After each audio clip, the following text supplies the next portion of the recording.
Bharatiya Janata party पर विरोधियों की और हिंदू समर्थक राजनीति पार्टी का आरोप लगाया जाता है।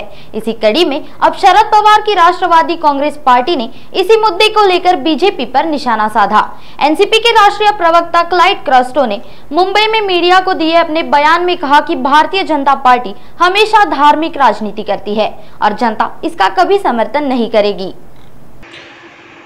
महाराष्ट्राची जनता जी आहे त्यांनी सर्वांना दाखवून दिलं की खरी राष्ट्रवादी खरी शिवसेना कुठली आहे। एकनाथ शिंदे सोडून गेले, अजित पवारजी सोडून गेले आणि भाजपने जे खेळी केली आहे आणि पक्ष तोडला, घर फोडले, महाराष्ट्राची जनताने हे उत्तर दिलं आहे की हे जे काम करत आहे भारतीय जनता पार्टी हे चुकीचं आहे। असं राजकारण चालणार नाही। शेवटी लोकांना काय तुम्ही सेवा करू शकता, त्यांच्यासाठी काय करू शकता त्याला प्राधान्य लोक देत आहे।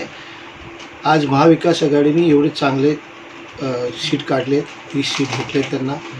पुढेही आम्ही काम करू, लोकांची सेवा करू आणि महाराष्ट्राची जनता देश पातळीवर हे दाखवून दिलं आहे की भाजपची चुकीची रणनीती आहे, राजकारण जे आहे त्याचा कधी सहन होणार नाही।